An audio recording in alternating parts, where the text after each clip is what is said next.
The small town of Hollowbrook was known for its picturesque landscapes and charming simplicity. However, every resident harbored a secret fear that lingered beneath the surface, the legend of the Whispering Wind. On the eve of October 31st, a day marked by ominous winds, the town would fall silent, and an unsettling chill would fill the air. The Whispering Wind was said to carry the voices of restless spirits, seeking solace from the world beyond. On one particularly windy night, a young woman named Emma found herself alone in her creaky old farmhouse. The wind howled outside, rattling the windows and causing the trees to dance in eerie synchrony. The air was thick with anticipation, and the darkness seemed to seep through the walls.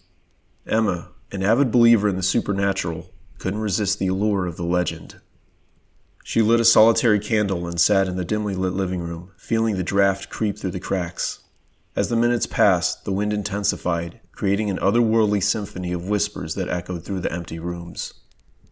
Suddenly a voice emerged from the chaos, a spectral murmur that sent shivers down Emma's spine. "Emma," it breathed, barely audible over the wind. Her heart pounded in her chest as she strained to listen. "Emma, come outside." Against her better judgment, Emma found herself drawn to the beckoning voice. She wrapped herself in a heavy coat and cautiously stepped into the moonlit night. The wind swirled around her, carrying with it an ethereal chorus of lost souls.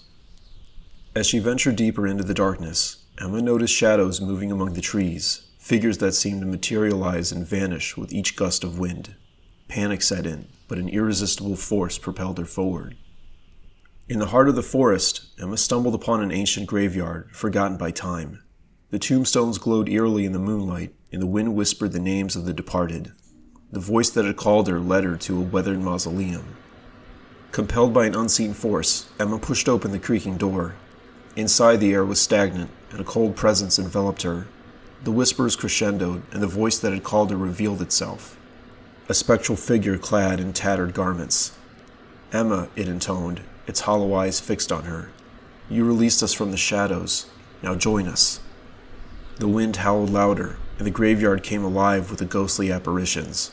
Emma, paralyzed with fear, felt herself being consumed by the ethereal embrace of the Whispering Wind. As the last breath of wind carried her name, she became one with the restless spirits, forever lost in the haunting winds of Hollowbrook. In the heart of the dense woods, a group of friends embarked on a camping trip to escape the chaos of the city. They set up their campsite beside a tranquil lake, surrounded by towering trees that whispered tales of the ancient forest. Little did they know, the wind that rustled the leaves carried a sinister secret. As night fell, the friends huddled around a crackling campfire, the warmth offering a brief reprieve from the chilling breeze. Laughter and camaraderie filled the air as they shared stories, roasted marshmallows, and reveled in the comfort of friendship. The distant howls of nocturnal creatures added to the natural symphony of the wilderness. As the fire burned low, the wind picked up, creating an eerie harmony that seemed to sync with the crackling embers. Unbeknownst to the group, the gusts carried with them the whispers of an ancient spirit, a guardian of the forest angered by the intrusion. Tom, the adventurous soul of the group, suggested they play a game of ghost stories to add a thrilling edge to their night. The wind, however, had different plans. With each tale spun around the flickering flames, the breeze intensified, seemingly responding to the fear-infused narratives. As Sarah, the storyteller of the group, recounted a legend about a vengeful spirit that haunted those who disrespected nature, the wind howled with an otherworldly fury. The friends exchanged uneasy glances, dismissing the ominous coincidence as mere imagination. Undeterred, they continued sharing stories, each more unsettling than the last. The wind, now a tempest, seemed to gather around the campfire, creating an almost sentient force. The fire flickered erratically, casting grotesque shadows that danced on the trees like spectral entities. In the midst of an especially chilling tale, the wind coalesced into a chilling voice that cut through the night. "Leave this place," it warned, chilling the friends to the bone. The fire extinguished abruptly, plunging them into darkness. Fear gripped the group as an unseen presence encircled them. The wind whispered ancient incantations, and ghostly figures materialized around the campsite. Panic set in as the friends fumbled for flashlights, desperate to escape the encroaching shadows. A spectral figure emerged from the darkness, its hollow eyes fixed on the group. "You trespass in the sacred realm," it intoned, its voice a ghastly echo. The friends, paralyzed with terror, were ensnared by an invisible force. The wind howled one final time, carrying the friends' anguished cries into the night. As dawn broke, the campsite lay empty, the only remnants of the once joyous gathering being the echoes of haunting whispers that lingered in the wind. The ancient spirit had reclaimed its domain, and the forest stood silent, its secrets veiled in an eternal, ominous breeze. The invitation to tour the state-of-the-art wind tunnel facility had come unexpectedly, a mysterious envelope left at my doorstep. Intrigued and fueled by a sense of adventure, I found myself standing before the imposing entrance of the Wind Tech Innovation Center. The sterile, metallic corridor greeted me as I entered, the air heavy with the scent of machinery. A suited guide, expressionless, led me through a labyrinth of corridors until we reached the heart of the facility, the colossal wind tunnel. A towering, metallic cylinder stretched into the abyss, its deafening hum vibrating through the structure. As we stepped into the control room, a technician clad in protective gear approached, handing me a helmet and goggles. "Safety first," he muttered, his eyes hidden behind thick glasses. The wind tunnel loomed just beyond the control room window, its immense power palpable even through the reinforced glass. The guide motioned for me to enter the tunnel, assuring me it was perfectly safe. Nervous excitement gripped me as I ventured into the gusting winds, the deafening roar drowning out all other sounds. The wind tunnel became an otherworldly realm, a tempestuous force that threatened to engulf me. The gusts grew stronger, my clothes whipping around me, and the helmet struggled to contain the chaotic symphony of wind. I pressed forward, trying to maintain composure, but an unsettling feeling gnawed at the edge of my consciousness. As I navigated deeper into the tunnel, a peculiar sensation set in. The wind seemed to carry voices, faint murmurs that taunted the edges of my perception. "Leave," they whispered, echoing through the tumultuous air. Unease tightened its grip on me, but I dismissed it as a byproduct of the intense experience.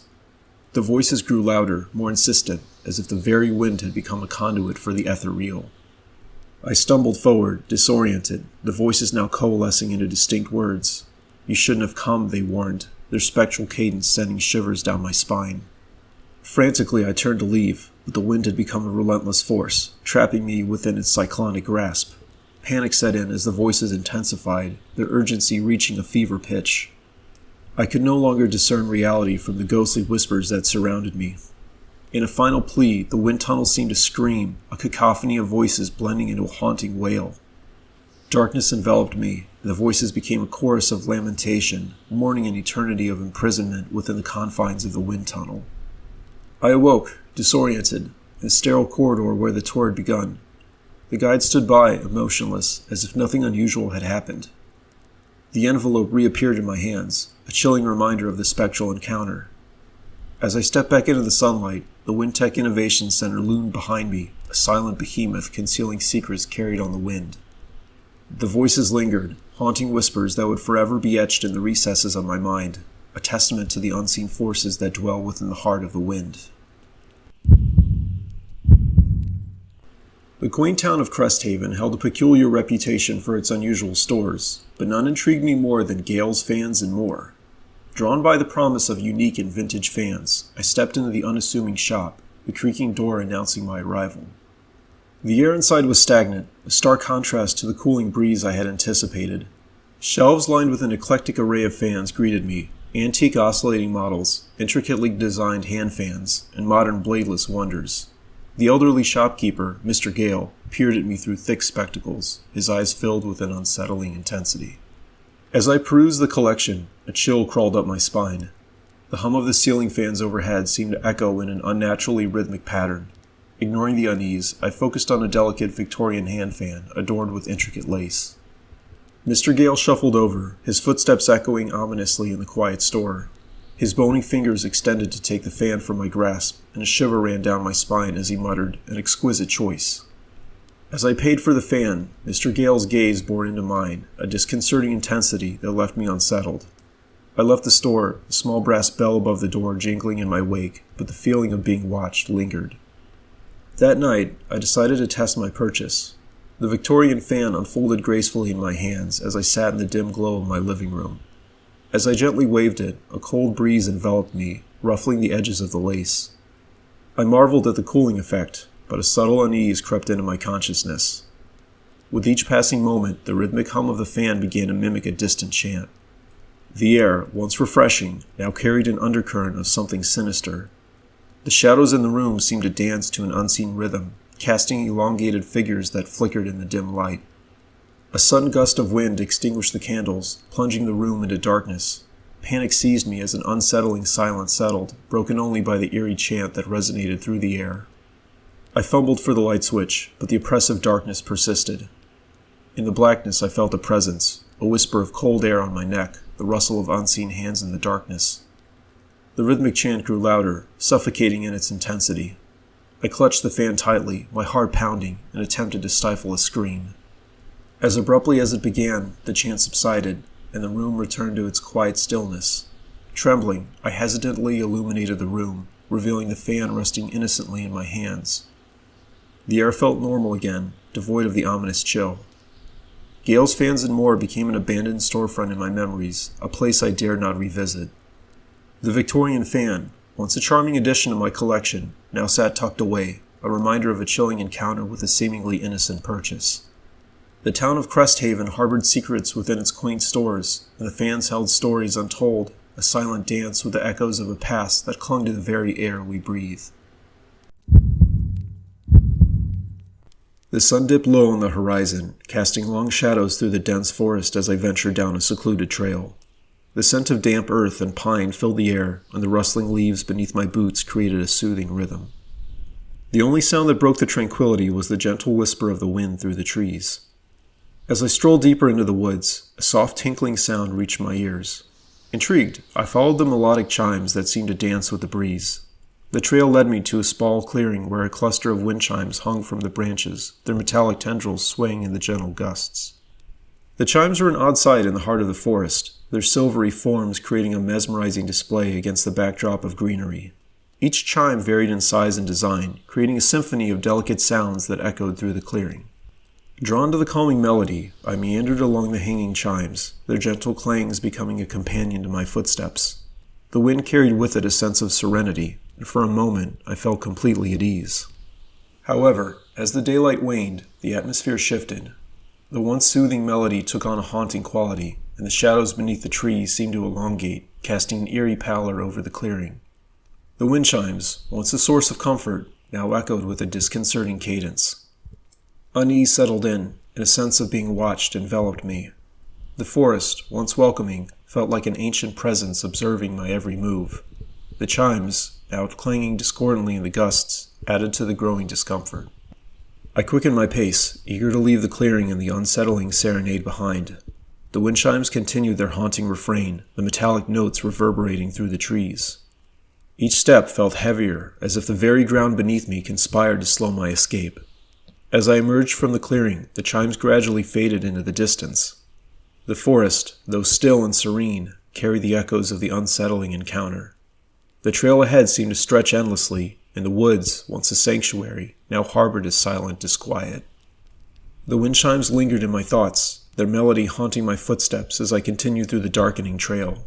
The woods, now shrouded in shadows, concealed secrets within the rustling leaves and the enigmatic chimes that continued to echo in the distance. The night was dark and stormy, with the wind howling through the narrow alleyways of the city. I found myself navigating the labyrinthine streets, shivering in the biting cold. As I turned a corner, an unexpected gust of wind engulfed me, propelling me forward with an otherworldly force. I stumbled through the narrow passage, disoriented and at the mercy of the unseen tempest. The wind seemed to have a life of its own, carrying me further into the heart of the city's shadows. Panic set in as I desperately tried to regain control, my pleas lost in the relentless roar of the wind. But as quickly as it had started, the gust ceased, and I found myself standing in front of an unassuming building. The source of the mysterious wind revealed itself as I noticed an open door, from which a steady stream of warm air billowed forth. Curiosity overcame my initial fear, and I cautiously entered the building. To my surprise, I discovered row upon row of powerful GPUs, their fans whirring in a synchronized dance. The room was filled with the hum of technology, and the warm air that had enveloped me was nothing more than the exhaust expelled by the powerful graphics processors. I stood amidst the humming machines, realizing that what I thought was a supernatural force was, in fact, the result of advanced computing power. The room, bathed in the soft glow of LED lights, felt both futuristic and eerie. The wind that had blown me through the alleyways was merely the byproduct of the GPUs working tirelessly to render complex simulations. As I left the room, the wind that had once seemed ominous now carried a newfound appreciation. The technology within the unassuming building had given rise to a surreal encounter, a reminder of the invisible forces at play in the modern world. The city, still cloaked in darkness outside, held secrets within its alleys and, in this case, the exhaust of powerful graphics processors.